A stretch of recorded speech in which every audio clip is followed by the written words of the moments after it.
What's going on, guys? Welcome to this installment of Mike's Vehicle Vlogs, and I want to thank you so much for joining me today. So today is actually Thanksgiving. As I'm filming this, is early Thanksgiving afternoon, and before all of the dinner stuff takes place and whatnot, I decided to come out here and play around with a toy that I was able to bring home from school for the weekend. Now, before we get into that, I do have an update about the water situation, where water is getting inside of the Aztek. So, two of the common places that I've been experiencing problems with water, you guys have obviously known about the sunroof being an issue, and you also recently, I mentioned in a more recent vlog, that the windshield was also leaking, as it turns out. So the windshield, a while ago, start back at the sunroof. A while ago, we tore the headliner down, we cleaned out the drains, tried to clean out the tracking up there, and for a while haven't had any issues with the sunroof leaking, so that was good. And then once our temperatures got cold, the windshield started to leak pretty bad. And I thought, well, one of the more obvious places that water was coming in at was right up here, and it was actually dripping off of the rear view mirror, and it would drip onto the dashboard and run down here. It wasn't like a huge leak, but it would just drip, and it would make it to here, and didn't want it to get into the stereo or anything along those lines. Obviously, the fuse block and the BCM actually sits inside this console, up toward that direction there, but you still don't want to get water anywhere near that stuff. When I bought the car, the weather stripping on the outside of the windshield was in horrible shape, but I hadn't really had any issues with it leaking. So once it got cold, and as I'm driving it and stuff, it started to leak pretty decently. I also thought the water was also coming in through the pillar, maybe up here, running down through the bottom of the dashboard, and it ended up on the floor. So the carpet was getting wet. So I had the windshield fixed. Let me show you guys what they did. So the beads on the windshield were in awful shape. Turns out this is not the original windshield. Somebody had replaced this at one time, and this was all melted and from the sun, like it shrunk and it wouldn't fit. So what they did, and what they tried to do anyway, was they ended up cutting the rubber weather stripping that runs at the top, and he was able to bead under here and glue this back on, so that way it looks somewhat decent. And then he just ran bead along the top center. You can see the dirt marks where the old rubber piece was, but that is heavily beaded. He also went back inside, took the pillars off, and rebeaded along the pillars and at the top also. So the windshield is 100% completely resealed. And as you see, rain. It rained, and I haven't had any drips down the mirror, so the windshield is good. However, yesterday we had a lot of rain, and I got in here and noticed that this cup holder was completely full of water, almost to the top. There was water splashed around here. This cup holder liner was pretty it was pretty wet, pretty full. And I noticed my sunroof button had the water coming back through the sunroof again. So yesterday I tore all of this down again, re-cleaned the drains, and yeah, for some reason they were plugged up again. When I opened the sunroof, there was still water sitting inside the track. So I tore the hoses off, blew them out again, put everything back together, tested it, and when I tested it, I noticed that the carpet was still getting wet. Now, why is the carpet still getting wet? as we are, we just cleaned the drains and stuff.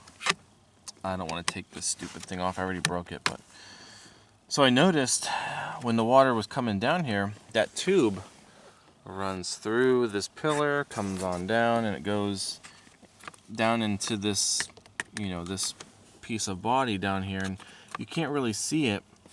You can feel the tube, and then at the bottom of the tube, there's like foam or something along the line, some sort of insulation. The water was just gushing out into this foam, and lo and behold, onto the carpet. So I'm trying to shine a light in there when I had that off, trying to see if why is the tube just letting water flow into the car. It was barely dripping out of here. Yeah, so I couldn't figure out. So I don't think the other side is doing it, just this side. So I don't know if there is a specific port or somewhere where the tube is supposed to sit in, because right now it just seems like it's sitting on top of the foam. Did it pop out of place from somewhere? Yeah, so if any of the people who are part of like the Aztek clubs and stuff like that, I know a few of you guys watch these videos. If you come across this, can you tell me if there is a specific place that tube is supposed to be sitting in there? Because, yeah, again, I thought I was stopping the water from hitting the floor when I got the windshield fixed, and now, as you can see, it's pretty saturated now because it must have rained a little bit overnight. I mean, that's spreading pretty bad. And I don't remember the water getting in here like this when I bought the car. I'm just not very happy with it. So let me know if I can't figure out a solution to that. I may honestly just have somebody permanently seal this glass shut, and we just won't open it anymore. As much as I don't want to do that, but yeah, I'm not going to be rerouting tubes and stuff or whatnot, depending on what the process of that would be. I just want to know how come water is not all leaving through the bottom of the car. That's it. But enough about that. We have a toy that we're going to play with today, and I'm very excited because I've been wanting to get my hands on these for this particular car anyway, to kind of look into a few things that we got going on, and I was able to bring one home for the weekend. So, from the large look of the case, you may know what it is, you may not know what it is. Let's go to the back and take it out, and I'll show you what it is. If you guessed that it was a scan tool, you are absolutely right. So this is a Autel MaxiDOS. It's a little older. If you don't know, I am in school for automotive technology, so there is a bunch of stuff like this at the school, and the school has like a Snap-on Veris Pro, I think is what it's called. There's an OTC Encore. I mean, there's quite a few of these that they have. This Autel, they will let students take home. Obviously, it's it's a little older and whatnot. It's not as new as the OTC and the Snap-on that they have.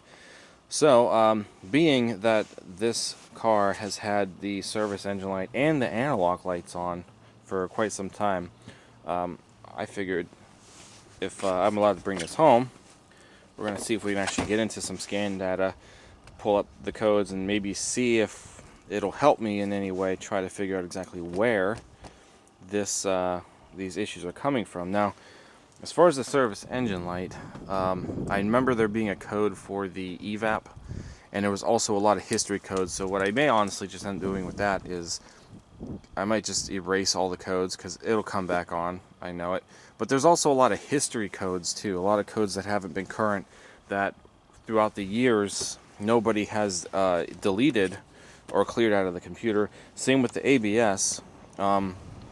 I know the one current code with the ABS was this wheel speed sensor back here, which we replaced, and we haven't had any issues with the brake warnings and stuff like that. Thought maybe the light was going to go off, but it's not. So I want to see if there's any other current issues with the analog and traction systems. For all I know, we could have more wheel speed issues. Maybe the front hubs up front aren't any good. Maybe this one's no good. I don't know. So maybe once we get this thing on, we can maybe take it down the road and see if we can get our wheel speed, readings while we're driving. See if it'll let us see what each wheel is at. Make sure that our wheel speed sensors are good.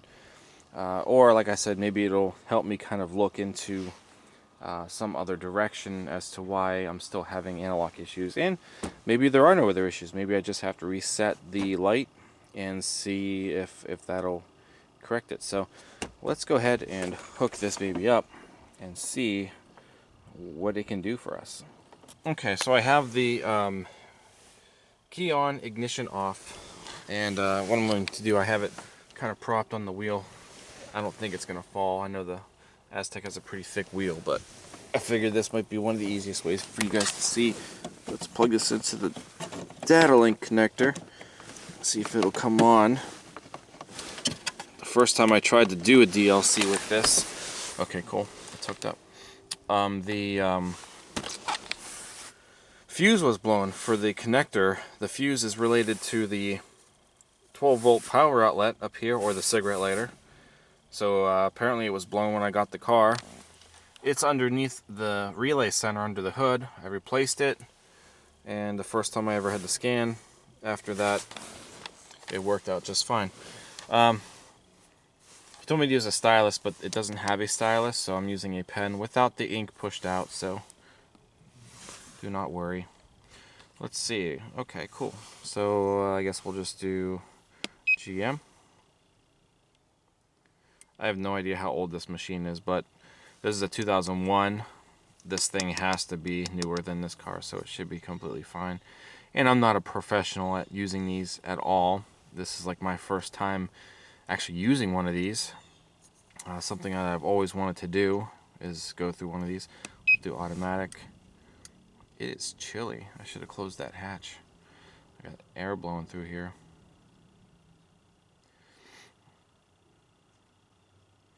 And yep, that looks like my car there. So cool. So it auto ID'd us. And let's see, let's do auto scan. So I'm assuming it'll probably just go through all of the modules of the car. Yeah, so it's gonna look for PCM faults. 6 PCM faults. 1 body control module. We don't have a heads-up display. Instrument panel cluster. No faults. OnStar, we don't have OnStar. Radio. No faults. Airbags. No faults. Vehicle theft deterrent. No faults. And electronic brake control module. 1 fault. So that might be my ABS there. Let's go into here and see what it tells us. I wonder how many of these are histories. Do I hit OK? Yeah, that's what we want here.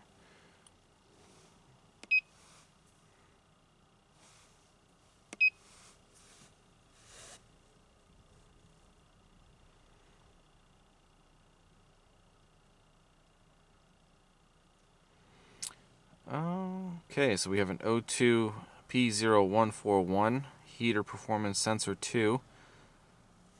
Passed, failed and passed. Then we have, I think we had this one the last time I had it scanned, this 0172. Fuel trim system rich. Since clear, failed history. The misfire, that was the yeah, we had a misfire a while ago. The evap, yeah, see, so failed and passed history. Still have to replace that engine oil pressure switch, which we're getting close to me doing the next oil change. I'm going to do the oil change, within the next 1,000 miles. So once I have the filter out, I'm going to change it there. It's probably a little bit easier to get to. Lost communication with the electronic brake control module. I think that was an old one too. Oops, I won't do that. So, like I said, what I'm probably honestly going to end up doing is I am probably going to delete these codes. I know that light will come back on, but they're all, you know, most of these are like history codes here. Does it take me back to the start? Or do I have to hit escape? I don't remember. Maybe escape. What's this? Let's pull up some freeze frame data. Maybe it'll tell me when these took place or how they took place.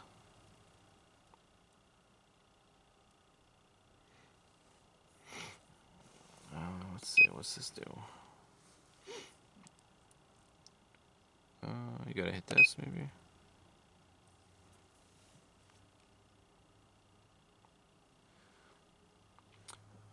Okay. So yeah, we have some stuff here. It was at 1582 RPMs. It was doing 36 miles an hour when it happened. The coolant temperature was at 194. I think this code popped up on the day that it was extremely hot outside too. That and the misfire. So yeah, like I said, I'm honestly at this point not 100% sure how to interpret all this stuff or figure out where the fault was, but you know, at least we see that all this information is here. Short-term fuel trim bank, -2, long-term, -20. So, and then again, I'm recording all this too, so I have this information to actually look back on if I wanted to. I think this is our oil pressure switch. It was engine coolant temp was at 39. Engine speed was at 0. We weren't going anywhere, so this took place when the car was off. It recorded this information, or I shouldn't say off. The engine wasn't running, so it was kind of maybe how it was now: key on, ignition off, type thing. But yeah, it's all zeros. So I don't remember what code this one was for.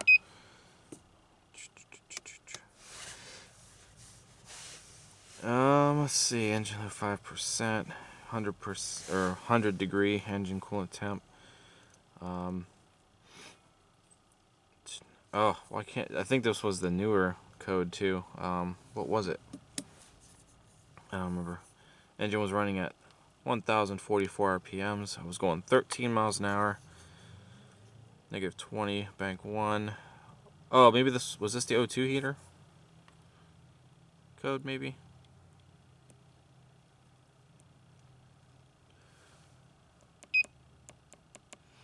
Some of you guys watching this may actually be able to interpret this more than I can at this point. This was the brake control thing. The car wasn't moving. Engine was at 719 RPM, so it was probably idling. Oops, 192 degrees.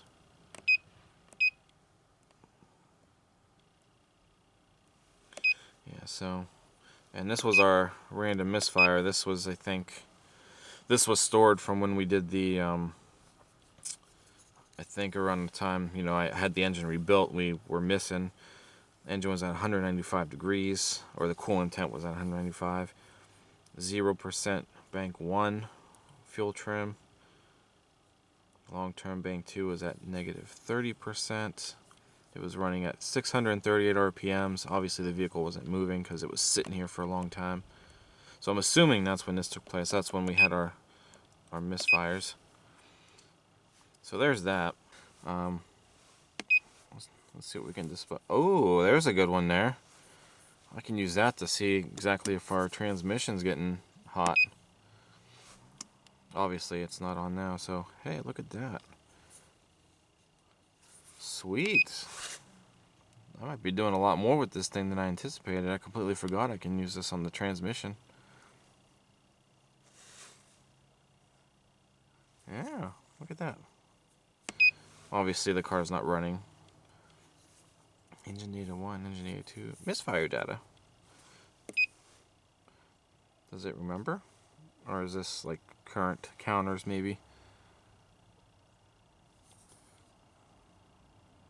Oh yeah, history. Oh wow, yeah, look at that, 3. I wonder if 3 was our problem child all along. Look at that. That's a history. Oops. 11,813 fires, misfires. Cylinder 2, cylinder 1, or 4 had 1. Cylinder 6 had 2. Yeah, 3 must have been our problem child. And the last time I had the misfire issue, that was when we had the last code scan on it. And it did have a specific P0303, if I'm not mistaken. And that was for misfire cylinder 3. So this little machine here has proved that number 3 must have been our problem child the entire time. Now it hasn't misfired on me in a long time, and yeah, it's been running really, really good ever since. So fuel trim, output driver data. I wonder what the difference between engine data 1 and engine data 2 is.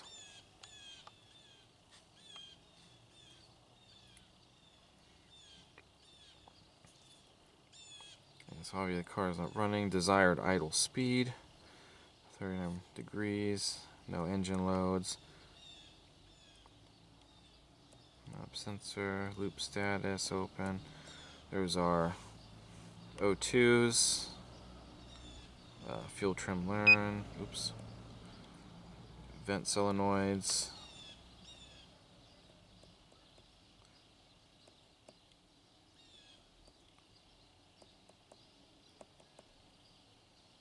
I probably should start it, to be honest with you, because, oops, I don't want the battery to be dying. Let's see what happens.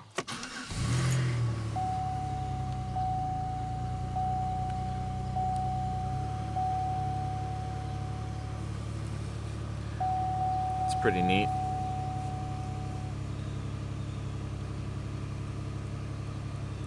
I guess now would be a good time to go to the misfire counter and see how it runs with you know, the misfires, if there happen to be any. But it's not running like it is. Like I said, it's been doing better. Engine data 2, what was that?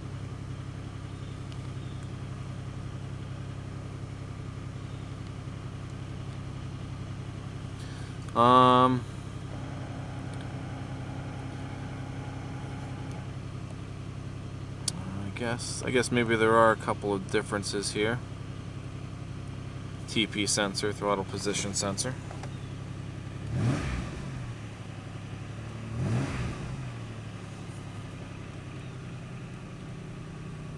Loop status open. Yeah, I guess there are a few other. Mill command on, so that would be our service engine light.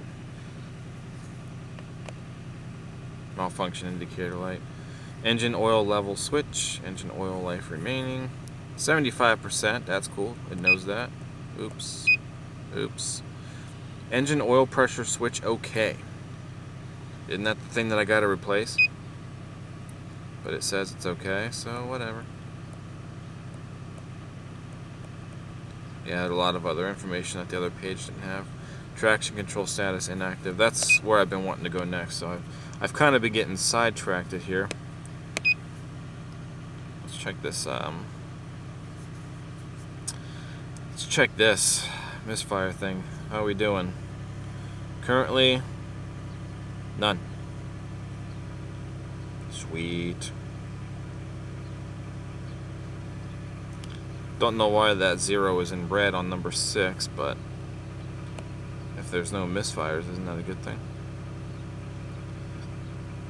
Engine coolant temp is at 80 already. 80 degrees. And then some of this data just looks like it's repeating, probably because of the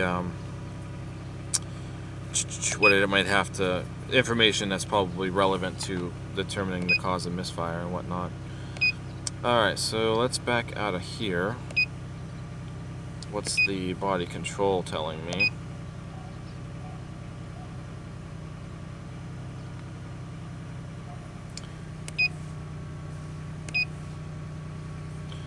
There are history and there are current. Let's do current.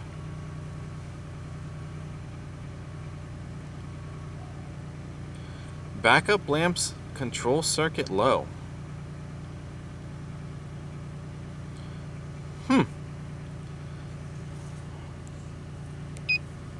Does that give you any information as to why or what that means? Backup lamps control circuit low. Apparently it doesn't. Okay. What are the history diagnostic codes?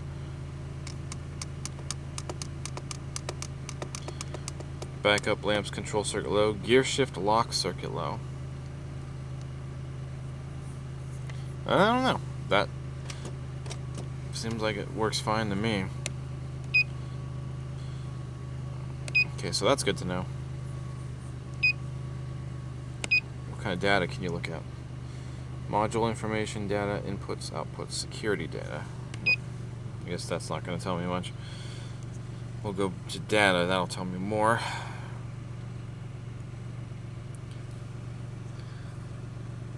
Oh, cool, okay. Backlight dimming. Lock and unlock switch, okay. High beam input. Let's see if we... High beam input, yeah, so we turn the lights on. High beams, 14 volts. That's cool. Turn off the lights.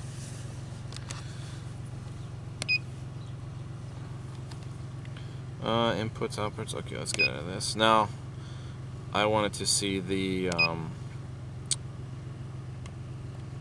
brake. And let's display our DTCs. Yeah, we'll do current first. Right front wheel speed sensor circuit malfunction. Alright, so probably going to need a new hub, or maybe we have a wiring issue. So that's what I wanted to see there. So C0040, right front wheel speed sensor circuit malfunction. The past ones, or history ones I should say. Left front wheel speed circuit range performance and wheel speed sensor frequency error. Like I said, I think one of those two, maybe it was this one, that might have been related to our back wheel speed sensor. I think that's what that number was. I might be wrong. So left front, and so I probably need a new wheel bearing on that side. That'll be my initial guess. Like I said, I could clear those, and we can see if how frequent it's going to pop back up. Let's go ahead and clear it. See if it turns our lights off. And I'm assuming that's what that meant.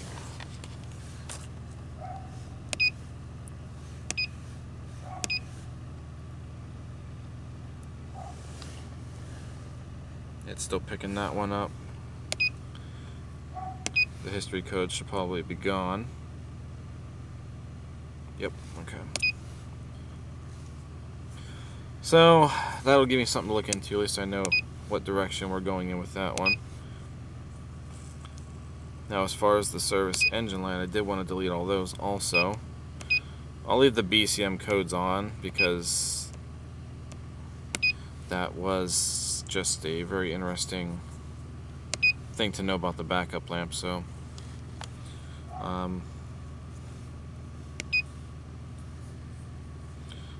we'll clear all this, see if it shuts the light off, see how long it takes for the light to come back on. Anyway, like I said, we have all of our stuff documented here. Service engine light is off, so now we're just left with the anti-lock and the traction light. It probably deleted all the freeze frame. Like I said, there was a lot of history stuff on here too, from probably past issues. Yeah, so I don't think it's really necessary to leave all that there at this time.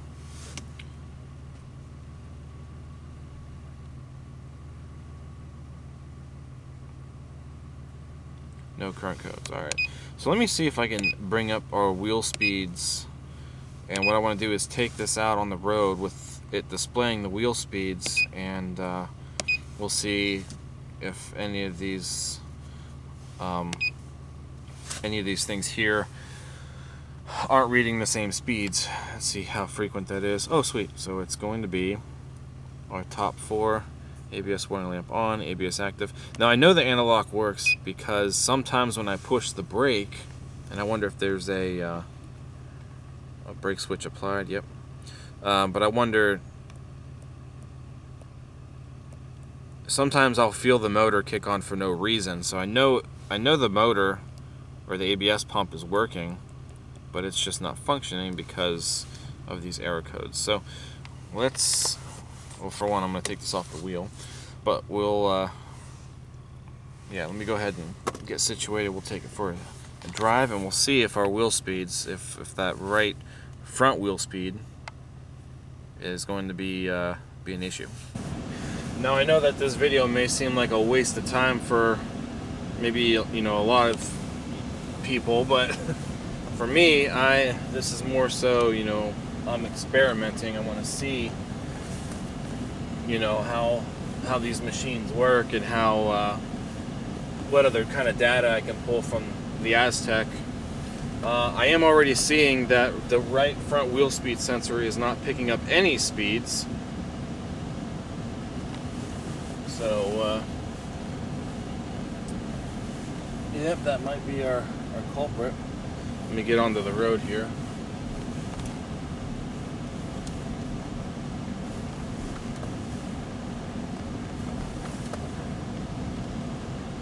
It is staying at 0.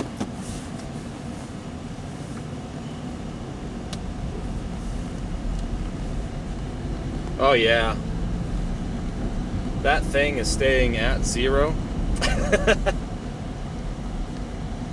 So that's probably it. We probably need a new hub bearing, because the wheel speed sensors on these aren't separate. They're built into the hub.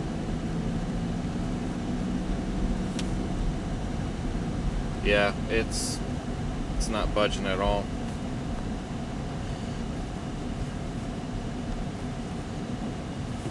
So we could inspect the wiring. I'm not going to do it today, but you know, we can inspect the wiring going to the hub, the wiring that is going, you know, maybe around up to the module. There could be a broken wire, especially where the knuckle of the you know, the wheel turns and stuff. Maybe a wire tore. Maybe the contacts are corroded on the actual connector, but my guess is there's probably just going to be a wheel speed or a hub. The hub is going to have to be changed.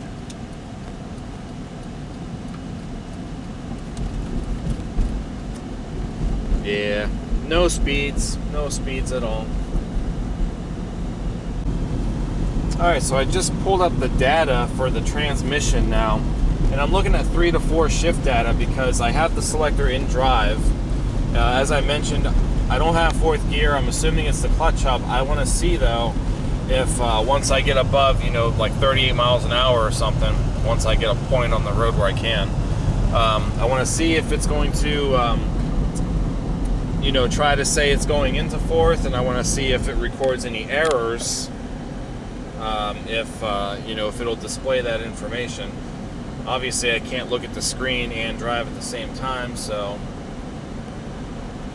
that's kind of where we're at with that. So when I get up to the stop sign up here, I'm going to be able to go a little bit faster, and we'll see if it you know, says any kind of errors, you know.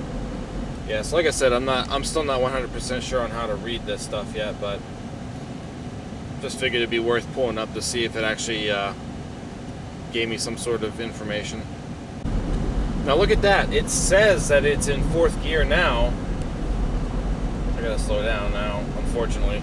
But it says currently it's in 4th gear, but the RPMs and stuff aren't acting like it's in 4th gear. It still runs pretty high.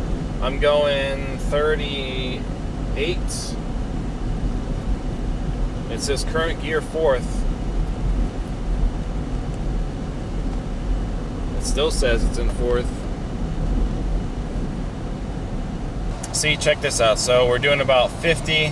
My foot's off the gas because we're going downhill, but it's idling like it's in neutral.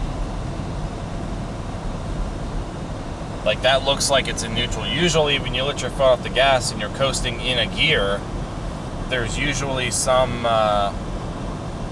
you know, the RPMs are slightly higher than that. That's like idling right there. And it still says that we are in 4th gear. And then when you step on the gas some, the RPMs just rise up like it's still in 3rd, so I don't know.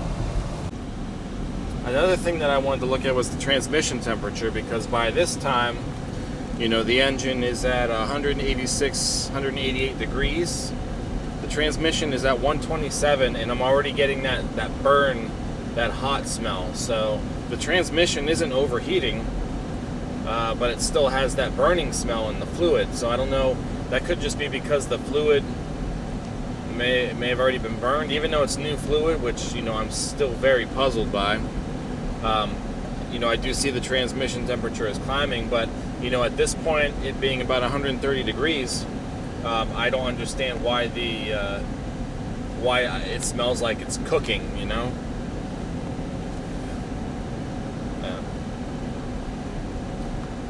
And, you know, I pretty much drove it just like a, you know, just like a usual course, or, you know, usual time it takes to drive somewhere, you know, a typical drive for the car. So it's not like I, you know, went out of my way or anything. I just took it around like I normally would around the area. So these are normal conditions for the most part.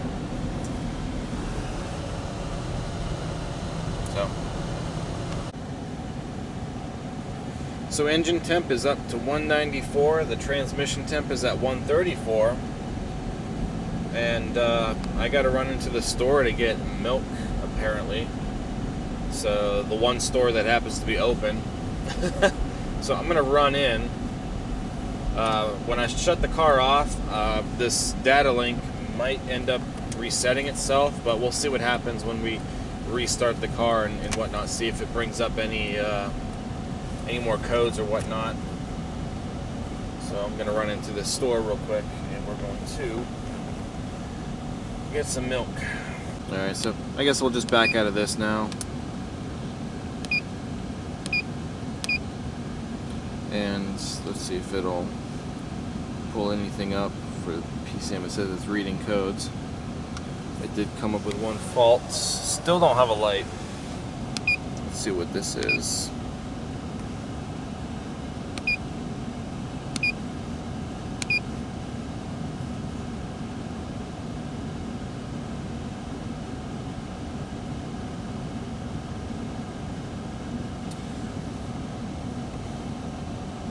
So the fuel trim system rich.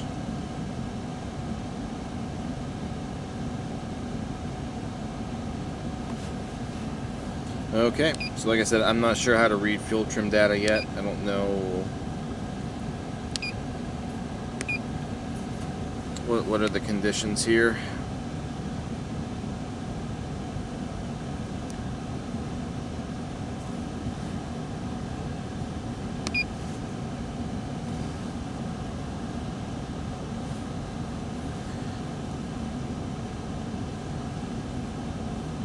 So the engine was warmed up. Okay. 50% engine load. Throttle position angle 10%. Oops. 14.7.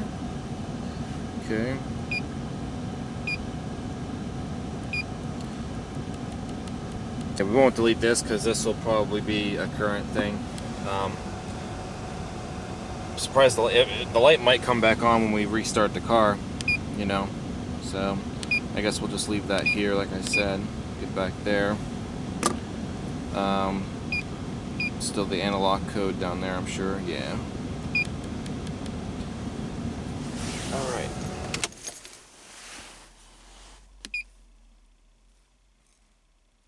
So I'll leave this here. I'll be right back. All right, we got our milk. Milk does the body good. Put our key back on here. Start it up. No service engine light yet. Try to refresh these. I don't know if maybe this will have to do a test, like a heater test. We'll just go back in and see if it pulls up anything else, and then I'm gonna call it a day, guys. This video's been long enough, but I just thought it'd be kind of cool to mess around with a scan tool on the tech and see if we can pull up as much data. See, now we got two. Pull up as much data as we can, you know, with the car.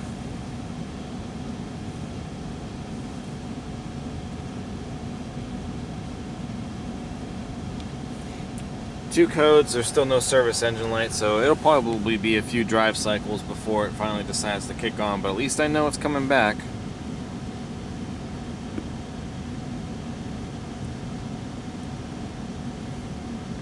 Make sure there was, okay, so probably just the one there. Oops. Okay.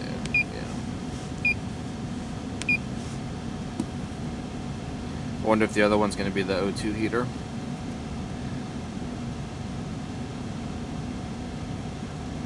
Nope, engine oil pressure. Alright, let's go home. And just one last glance at this transmission fluid temperature, because I'm home now. Turn this off. We are at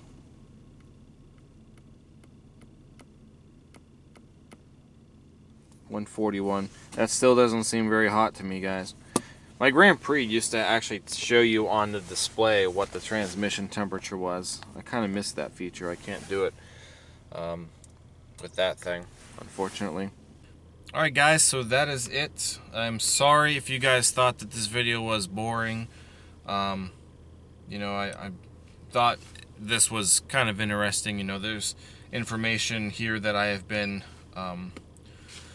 you know, wanting to see for a long time, and yeah, it's good to know that I do have this scan tool at my disposal anytime that I need it. And you know, so if you know, if it comes time that I want to look into the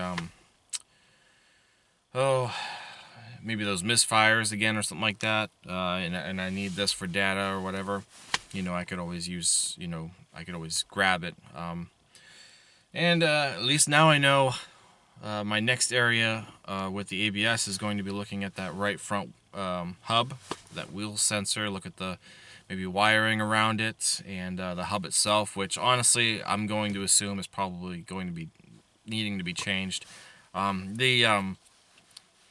I know that they were changed at one point according to the Carfax, but who knows? I don't remember how long ago it was. I don't even know if it was both of them, but I know at least one of them up front was replaced at one time. But yeah, so that's it, guys.